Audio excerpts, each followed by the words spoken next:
Hi, everyone. Welcome to this week's Journal Club. We're really excited to have all of you tuning in to listen. We have a great review today. I'm going to start by introducing Dr. Jeffrey Baker.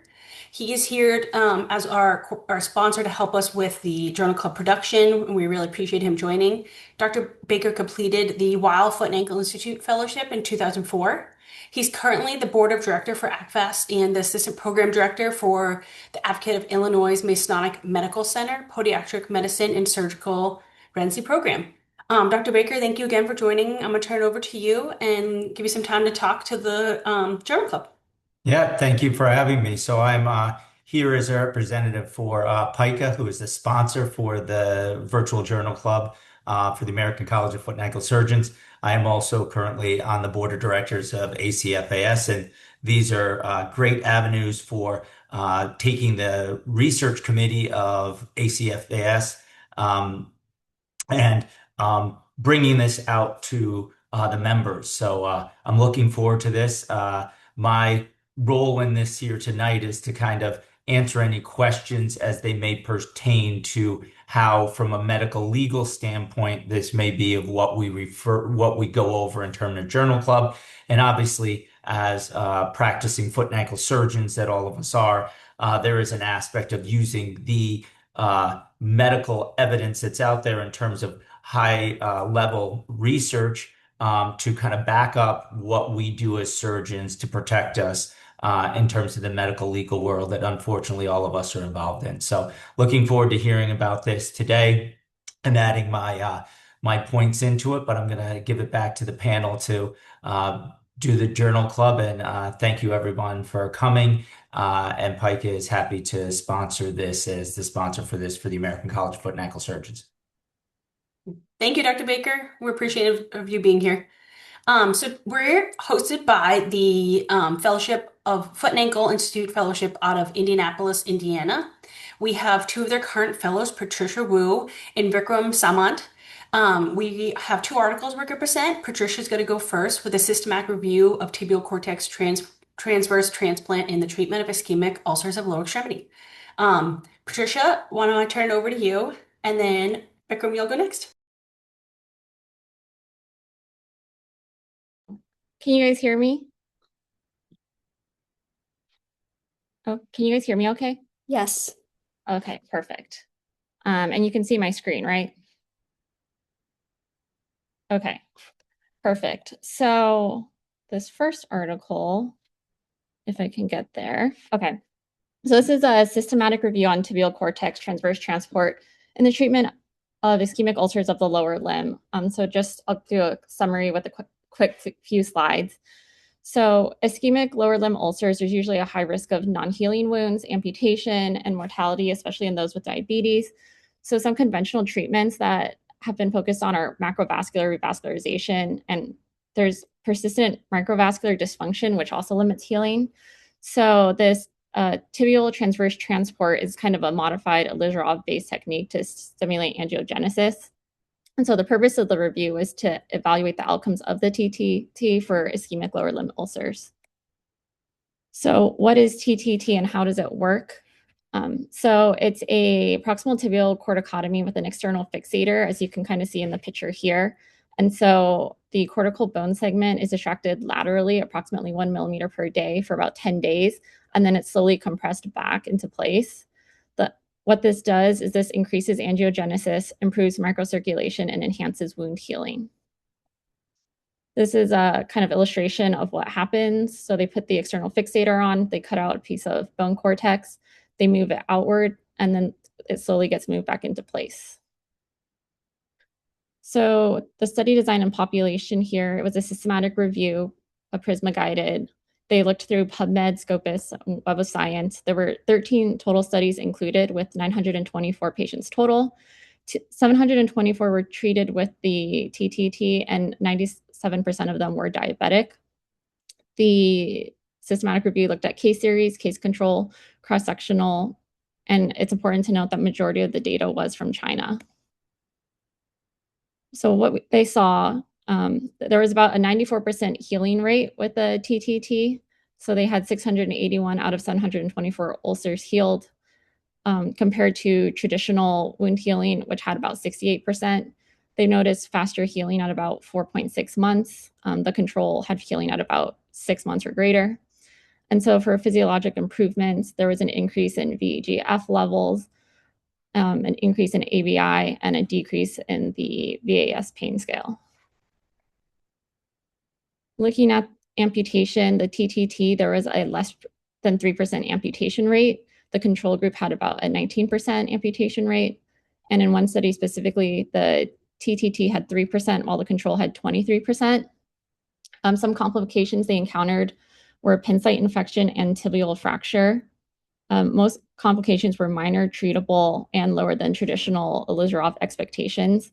And it's important to note that the traditional Ilizarov does stay on for about 3 to 6 months. So that's definitely longer than what the TTT requires.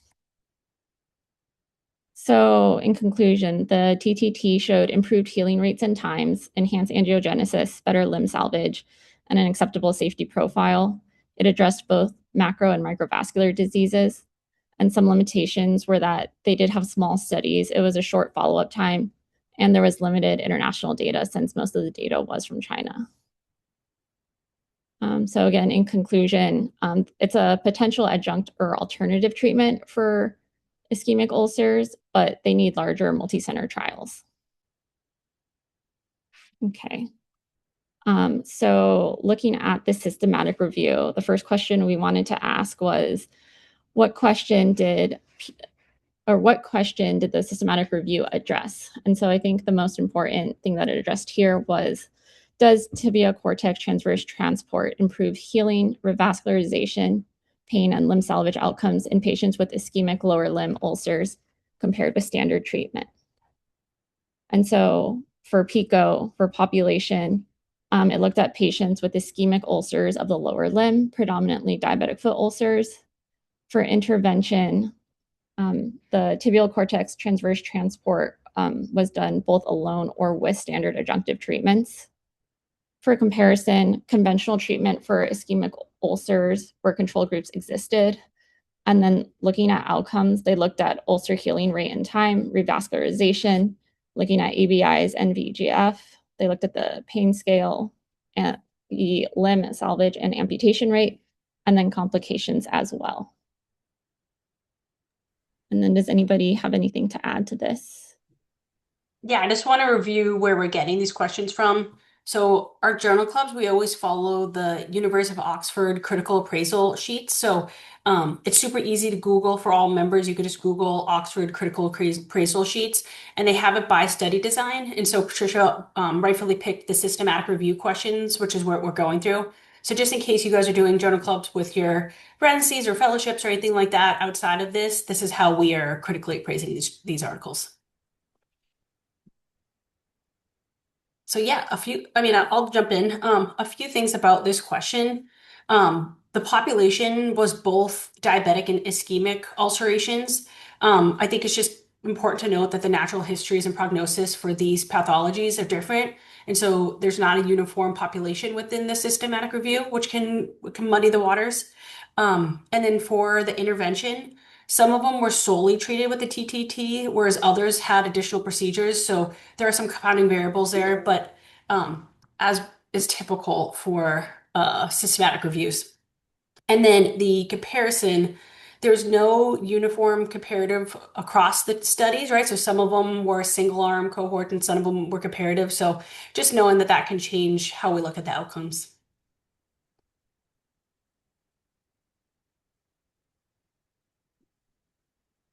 Okay. Vikram or Michelle, do you guys have anything to add? Okay. Okay. So the next question we want to look at is it unlikely that important relevant studies were missed? And so I said possibly the search was both systematic and transparent, but due to the language restrictions and limited geographic diversity, it's possible that some relevant studies were missed. And so I kind of highlighted both the strengths and limitations of the search. So some of the strengths were that there were 3 major databases that they combed through from January 2024 to 2025. They did follow PRISMA guidelines. It was independent screening by 2 reviewers, and reference lists were cross-checked. but some limitations included that they only chose English language studies, so there is language bias. Majority of included studies were from China alone. So it's kind of like a geographic publication bias. And then there's no formal assessment of publication bias reported. I think one other risk factor for the inclusion of all the relevant studies was the lack of mesh terms, right? So when you just use keywords, it's only those words that show up in the review. And so it's not words that are similar or words that can like have a similar meaning but have a different exact word. And so when there's not mesh terms, we do have like a big red flag for systematic reviews that we're missing key articles. So if you're publishing systematic reviews, make sure to include mesh terms. It's important.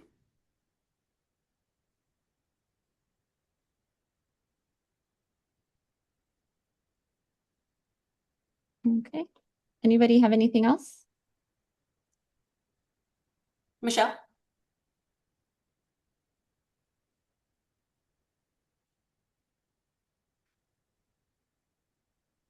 Is that a no? I can't see you. I can only see the screen I'm presenting. No, I don't have any. Okay, sorry. Okay, so moving on. Were the criteria used to select articles for inclusion appropriate? And I said yes, they were mostly appropriate. So inclusion included ischemic lower limb ulcers treated with TTT either alone or with other procedures. There were relevant clinical outcomes looked at, including healing times, ABI, VAS, and as well as complications. The exclusion criteria was any duplicates or overlapping data, non-ulcer indications, case reports, and other systematic reviews, and then anything that was not English or they couldn't get the full text available. Michelle or Vikram, do you guys have anything else to add? No.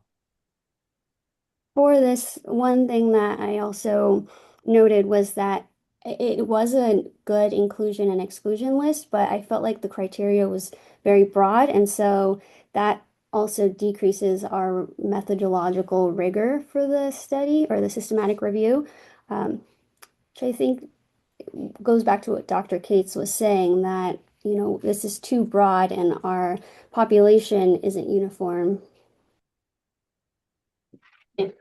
I think something else that they could have included is a risk of bias assessment tool. So most systematic reviews have a risk assessment of how much risk biases is in each of the articles they include in their review. So there's some standard like procedural things you can use. There's the Newcastle Ottawa scale or the Robin I scale. So either of those are ways to assess like how much risk of each of the article you're including in the systematic review is bringing to the table so that the readers can review that and be like, okay, 9 of the 10 articles or whatever it is are really great, and this one has a lot of risk. And so it really helps the reader of the article understand where the risks fall within the systematic review.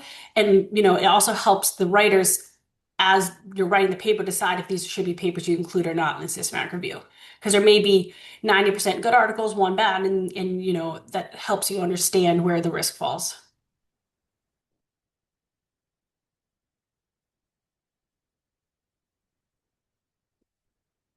Okay. So then next, we asked, were the included studies sufficiently valid for the type of question asked? And I said they were partially valid. So some strengths of the study: it had a large total sample size with 924 patients, and you saw consistent outcome measures across the studies. There were some comparative case control studies included, but some limitations include that there were no randomized controlled trials. Majority were observational. Many studies lacked control groups, and then there was no formal risk of bias assessment reported.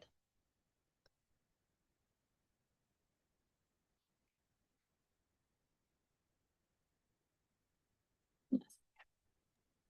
Anybody else have anything to add for this one?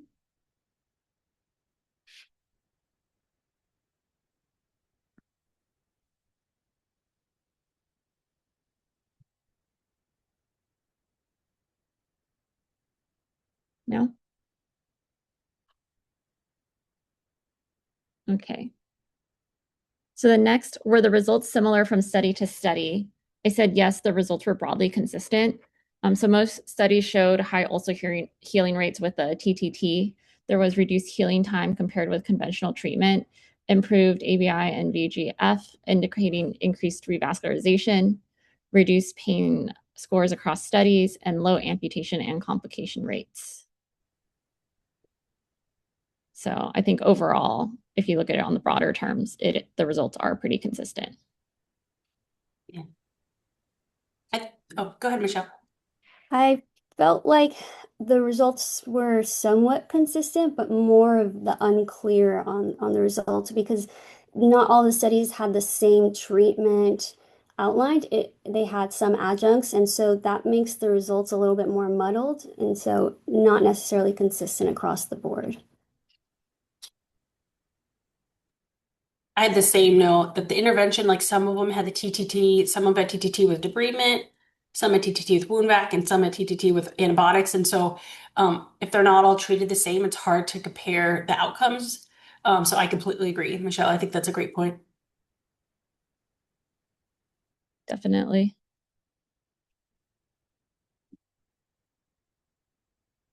Okay. So then what were the results? So overall, they found that the TTT improves healing, revascularization, pain, and limb salvage with low complications. So kind of like in a quick review, ulcer healing, they had 94% healed versus the 68% with standard care. Healing time was about 4.6 months, which was faster than control, which was about 6 months. Revascularization, ABI improved and VEGF went up. For pain, VAS scores went down.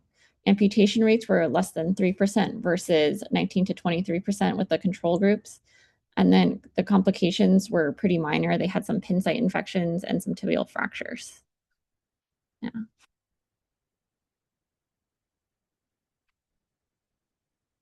Anybody have anything to add for this one?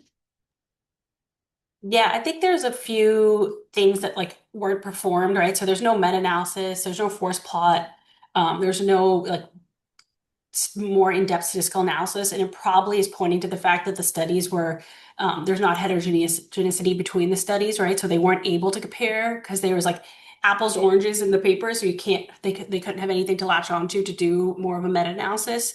And obviously it's a systematic review, but I think that's really pointing to like their selection of articles. Yeah, that makes sense. I Okay. think there are a few other things to point out about the article. Oh no, sorry, you go ahead.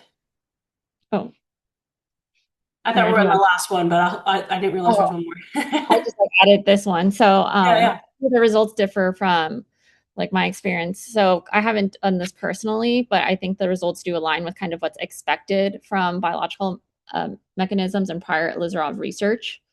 So it kind of matches early clinical reports in the broader literature about distraction, osteogenesis, improving perfusion. And then will it change the way people practice? Maybe not yet, but I think if the studies tend to trend the way they are trending, then it's pretty promising and people might implement it in the future. Yeah, I think we're like so new on this, right? So like we're trying to review the literature that there is, but it's still super new technique, so we don't have a ton of data to pull from. So, they may have been picking the best articles there were, but that they just were limited in what is out there. A few other things to look out for systematic reviews is typically when they're reviewing like which articles to include, there's supposed to be a third party review or adjudication. So this essentially means that like two people review every article, and if they don't agree on like yes or no whether the article is included, that goes to a third person who reviews it, and that's the third party adjudication. And so that's something that's important for like if there's inter-rater reliability on which articles are included.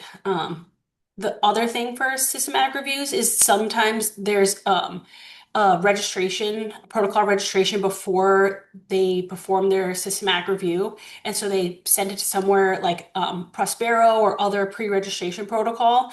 And this really just like highlights the integrity of the systematic review. So they're essentially like, here's what we're going to look at, and then it matches their end result. And so it shows that like their plan going into the systematic review matches what they published. And so they essentially didn't do a systematic, they didn't just search keywords and figure out what the best paper to write after they found the results. And it just helps put more transparency in the systematic reviews. Okay.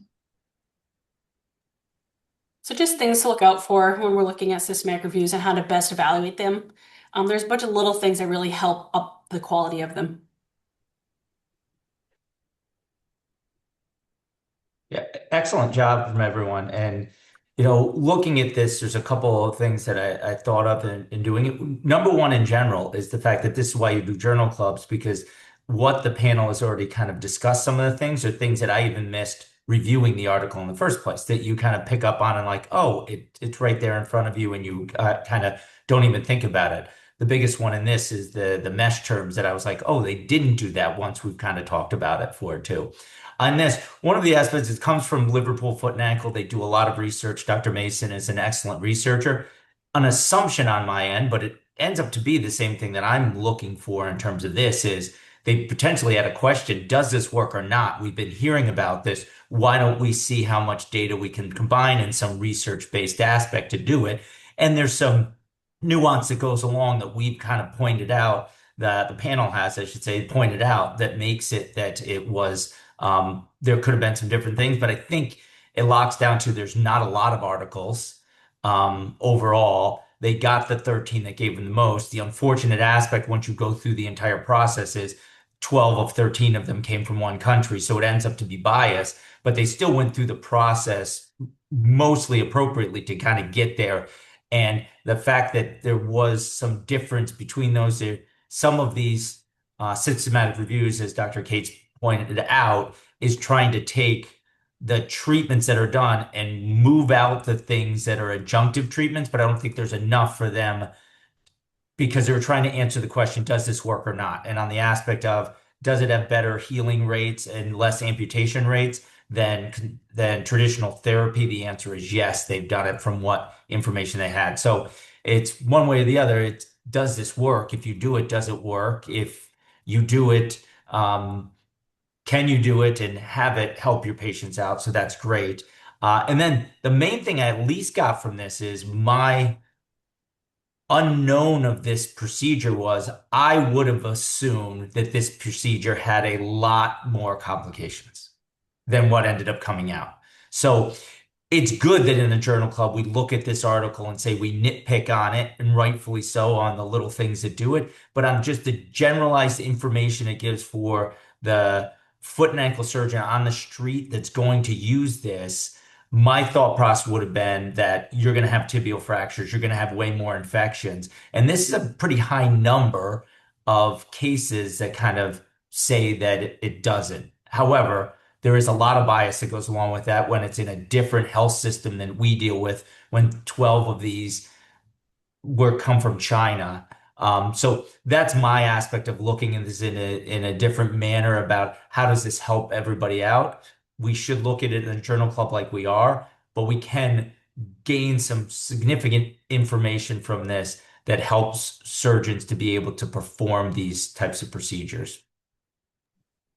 Yeah, I completely agree. I think we nitpick so that we could try to, teach, but I completely agree with you that like this is great literature. It's also, even if there are confounding variables, like there are confounding variables in real life, and we're seeing across the board really high healing rates. So even if, the systematic review isn't perfect, like I did systematic review in residency and I missed a bunch of these things that I've since learned. And so I think, teaching how to look at them and how then like people are interested in research how to do them. But it doesn't mean it's not a great article. I completely agree with Dr. Baker that I think this is helping bring relevant information that we can use as practitioners.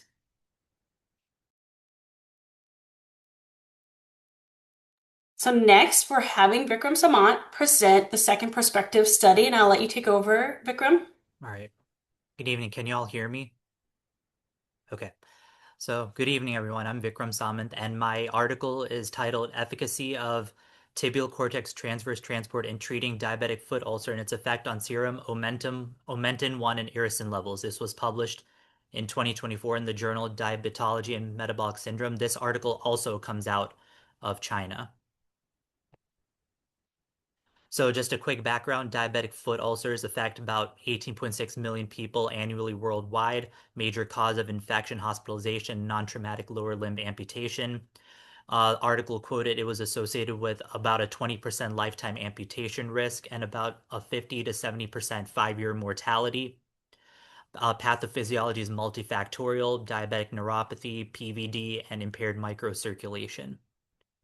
So again, standard treatments for this: debridement, revascularization, flap coverage, offloading, negative pressure treatment. Oh, I'm sorry. Um, Often inadequate for severe or recalcitrant diabetic foot ulcers. And so clinical focus has shifted toward improving limb microcirculation, which leads us to TTT. So tibial cortex transverse transport, it's based, like Dr. Wu said, based on Elizarov tension stress principles, applies controlled transverse distraction of a tibial cortical window. It doesn't alter limb length. Proposed benefits are that it rebuilds microcirculation, stimulates angiogenesis, and improves limb perfusion and wound healing. But there is limited clinical data on the biochemical mechanism, and the roles of adipokines and angiogenic factors are not well defined. So this article wanted to evaluate the efficacy clinically of TTT and DFU treatment and changes in serum angiogenic and metabolic markers, including VEGF, Omentin-1, and irisin. I didn't know what Omentin-1 and irisin were, so just to touch up on that, it's an adipokine with anti-inflammatory properties and exerts pro-angiogenic functions, and it's normally found there's normally reduced expression of it associated with disease severity in patients with diabetes and peripheral arterial disease, or DFUs. Irisin is also another adipokine that can promote fracture healing by improving osteogenesis and angiogenesis, and its low circulating level is associated with chronic complications in the context of diabetes.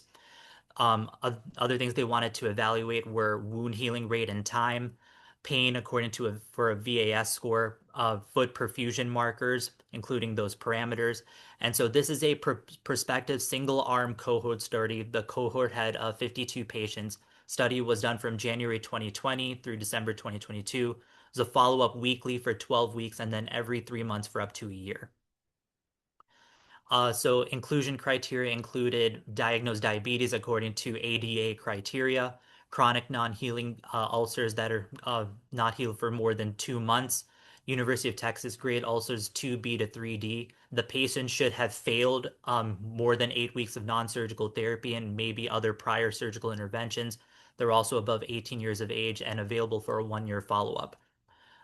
Exclusion criteria include ulcers extending above the ankle, non-diabetic or malignant ulcers, calf infection at the surgical site, active Charcot, and acute critical limb ischemia. So just some images here. So intraoperatively, so in picture A, that's basically the corticotomy window, 5 by 1.5 centimeters. Then the corticotomy is performed using multiple unicortical drill holes, as you can see in B. In C, there are 2 nails in the tibia for fixation of the external frame. And then in the last picture on the right, you can see the components are assembled into a bone distraction device. And so they did the distraction at 1 millimeter per day, 2 weeks of medial transport, and then 2 weeks of lateral transport. And the X-fix was removed after confirmation of healing radiographically. So these are some of those radiographs that were in the article. So on the left in A, that's an example of the corticotomy and external fixation frame. In B, you can see lateral bone movement on the first day after TTT, and then C and D showed healing of the corticotomy site after X-fix removal.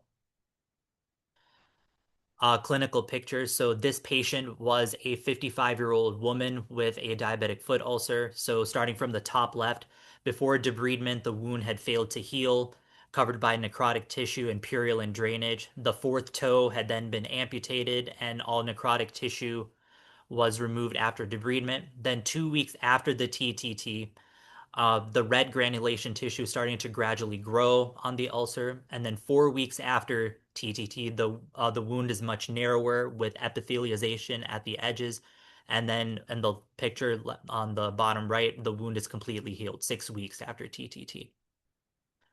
Just one more example of this. This is a 58-year-old man with a severe diabetic foot ulcer. So forefoot partially necrotic before TTT. The forefoot had been amputated followed by debridement with all necrotic tissue removed, leaving a huge wound.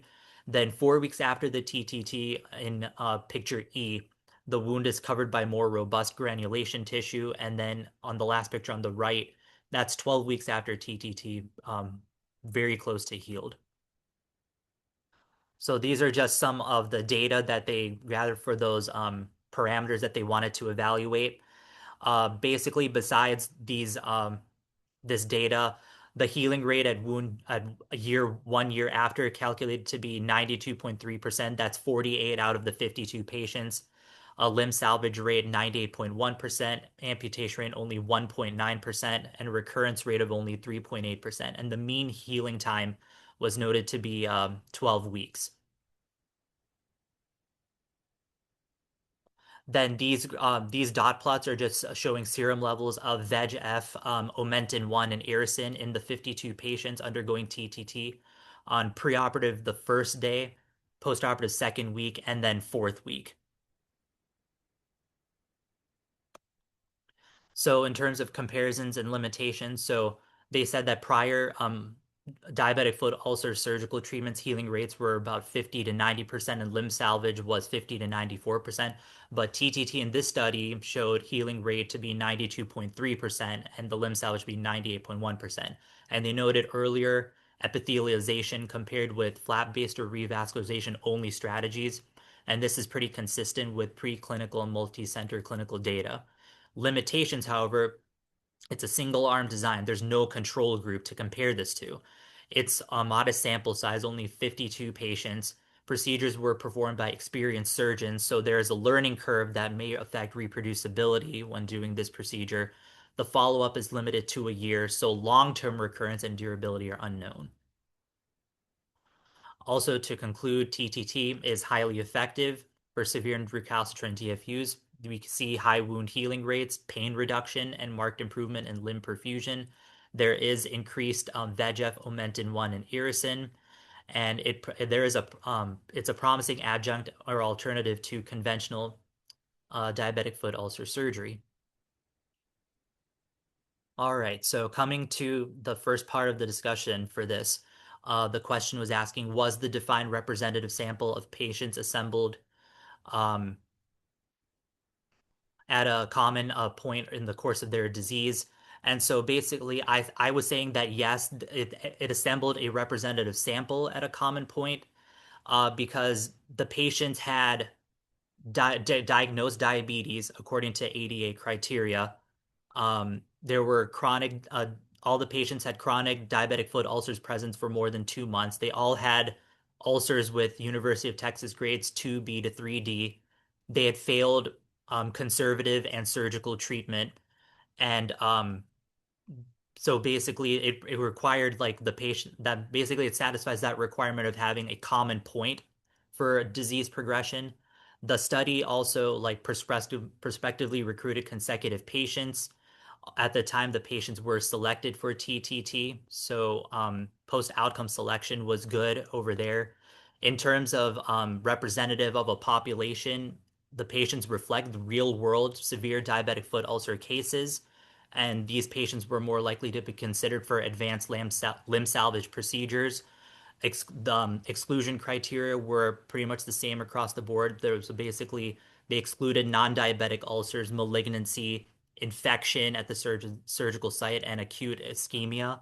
But the important caveat for all of this is that the patients were all basically late stage refractory diabetic foot ulcers, so they're not representative of patients that have early diabetic foot ulcers, mild ischemia, or patients that may have responded to standard wound care treatment conservatively or surgically. Oh, sorry. Did y'all have anything to add to that? Yeah, thanks, Vikram. That was great. Great recap of the article as well. I love how well they define their inclusion criteria. I love that they use like the UT wound classification system and the ADA guidelines. Like I feel like that really helped hone in on exactly who they're studying. The one part that I didn't love was that they excluded patients who had greater than 80% occlusion of Right. their lumen. And then they also said, like, I wasn't 100% sure. I reread it like 5 times of if all patients received revascularization or if it was like an and/or situation. Like when they're listing all the adjunctive procedures, I couldn't tell based on the wording if they all of the patients were attempted revascularization or not. Because this primarily is for patients with ischemia. So I think defining how they assess ischemia, who's excluded, and then also why they're included or what other adjunctive procedures are happening is super important because this is like the meat and the potato of the paper is like the Right. ischemia, right? This is more, it's more for ischemia than it is for infection or diabetes or any other reason. So I Mhm. think making sure that's super clear would have been helpful to the readers. But overall, I agree. I think they did a great job very clearly defining everything other than that one part. Yep. Okay. Thank you. All right, moving on to the next part. Was the patient follow-up sufficiently long and complete? So it was appropriate and adequate for assessing wound healing, early recurrence, and limb salvage with these patients, but I think there were some limitations. So, like, first and foremost, a follow-up period was a year, so they could assess like wound healing, any early recurrence, or if they needed any early salvage or amputations. They like, let me just to reiterate, they were followed up weekly for the first 12 weeks postoperatively, then every 3 months for a year.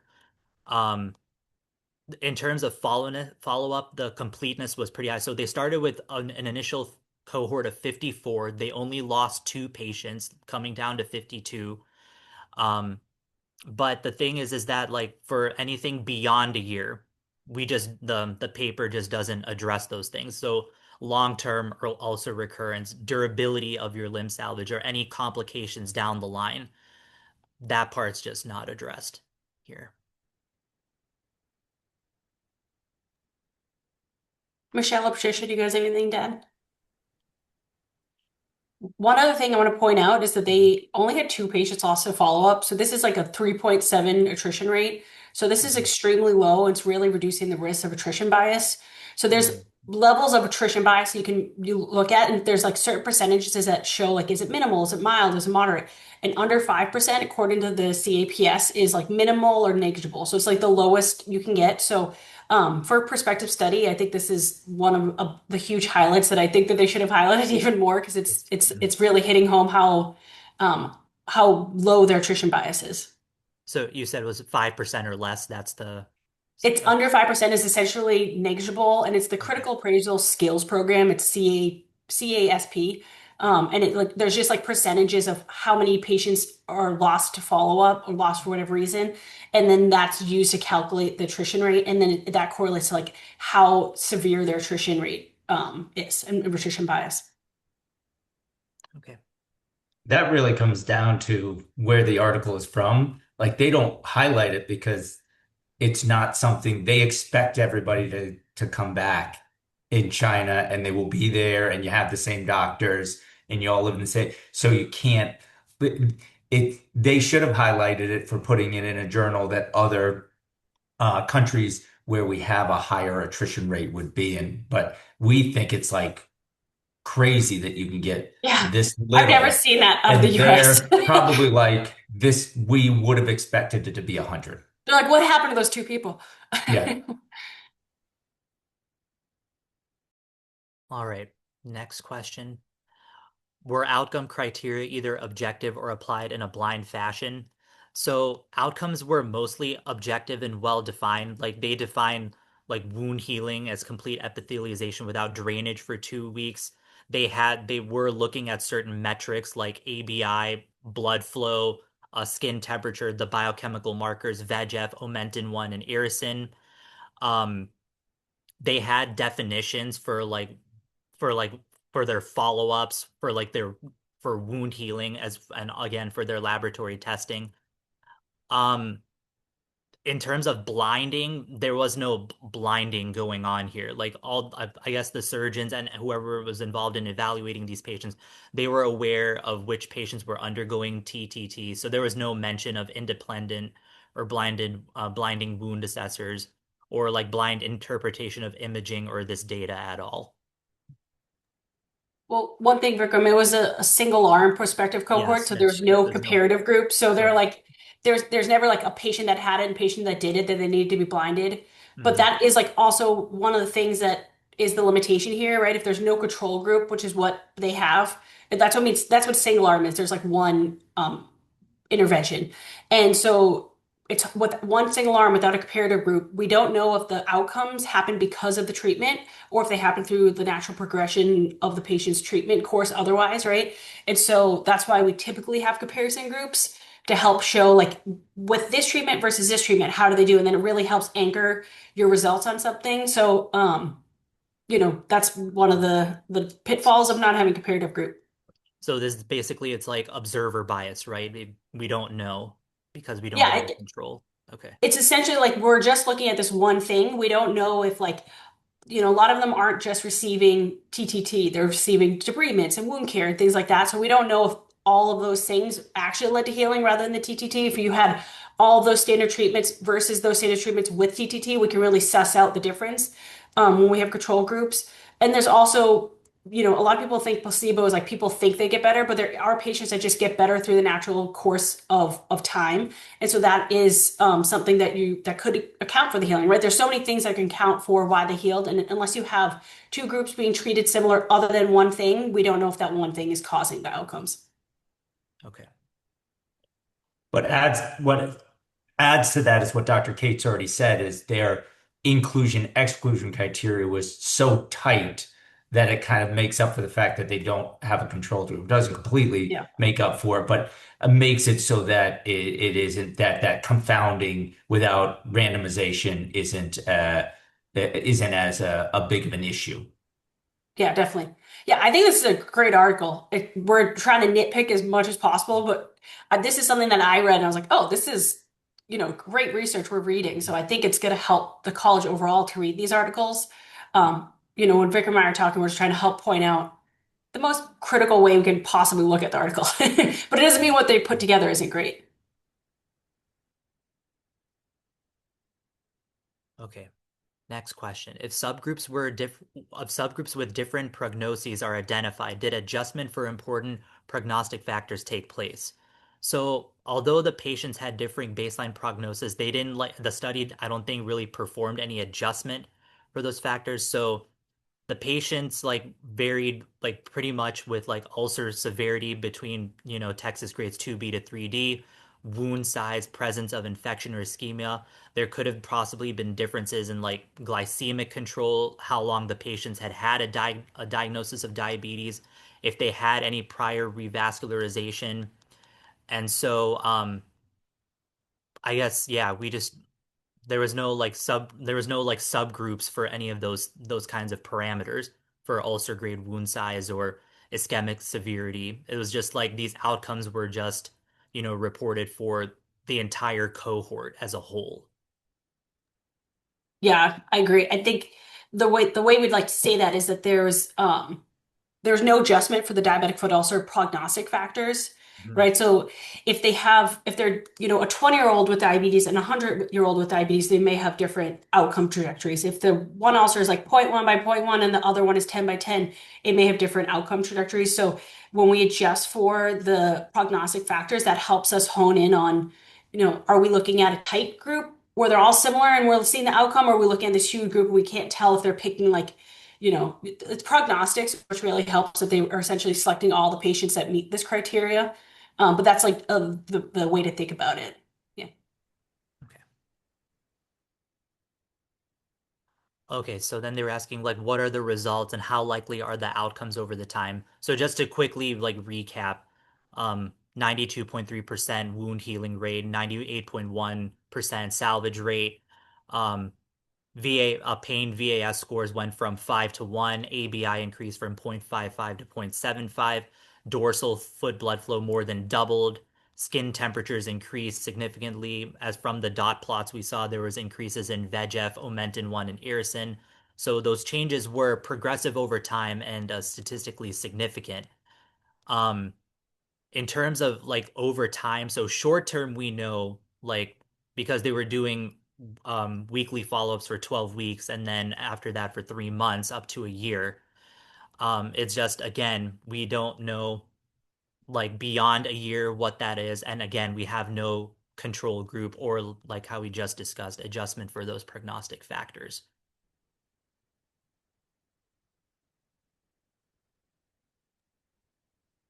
Yeah, I Okay. think this shows favorable prognosis for TTT, right? Especially in the severe diabetic foot ulcer cohort that we're seeing here. Um, I think without a true comparative, it's hard to know if like the absolute prognostic value is from the TTT. Mhm. But this was a great healing rates for a really complex cohort. So the comparative group would have really hit it home, but we are still seeing that this is a good treatment course for high risk patients. So great job presenting, Vikram and Patricia. You guys did phenomenal. Thanks for following the Oxford Critical Appraisal Sheet. So one more time, it's if you Google Oxford Critical Appraisal Sheet, they have it for each type study design. And it really helps walk you through the best thing to think about for each type study design and how to really look at these articles and understand where the pitfalls can fall, and it walks you through how to do it. So this is something that all residents, all doctors, all fellows should be using when we're looking at articles. So I really appreciate you guys using that as part of your presentation. Oh, I'm sorry. I did have one more thing of like questions here. Okay, sorry. I think it's the last one. Yeah, have to Okay. go. How precise are the prognostic estimates, and can I apply this valid, important evidence about prognosis to my patient? So, how precise? We know this, it's a small sample size, 52, like 52 patients. But it's limit precision is limited in the sense that like we don't have any sort of like comparison or confidence intervals reported. It's a single center study just from one hospital system in China. Where the precision is better, like we know about within those patients from preoperative to postoperative about ABIs, blood flows, and those biomarker levels. And can this evidence be applied to my patient? Like, yeah, so we know that like there is promise in this treatment, um, that even diabetics with chronic non-healing diabetic foot ulcers can benefit from this. Ulcers that have been on not being able to be treated for more than 2 months can be um, is definitely possible. It's just that the patients should have access to like an experienced surgical team who is able to do this procedure, who has the knowledge to do this procedure, as well as rigorous postoperative care as well. Thank you, Vikram. Yep. Thank you. Patricia and Vikram, thank you so much. Those were great presentations. I really appreciate your contribution to the college. I'd love to turn it over to both of you to talk a little bit about Sandra Raynor's fellowship and what your experience has been, and some of the cases you guys are seeing, and just your experience with the fellowship. Okay, so yeah, we're happy to be here at the Foot and Ankle Institute Fellowship in Indianapolis. Um, that is a picture of our wonderful director, Dr. Raynor. So there are two fellows every year. I would say we're in the OR probably 4 to 5 days a week, clinic 1 to 2 days every week. A lot of like most days we'll have cases in the morning and then our own fellow clinics in the afternoon.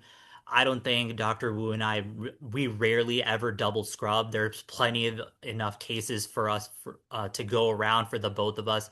And usually we're in different hospitals and surgery centers at any given time. And even if we're in one facility at the same time, we're both in different rooms. I'd say we average about between 40 to 50 cases a month. We have 14 attendings here total that we have um, the pleasure of working with.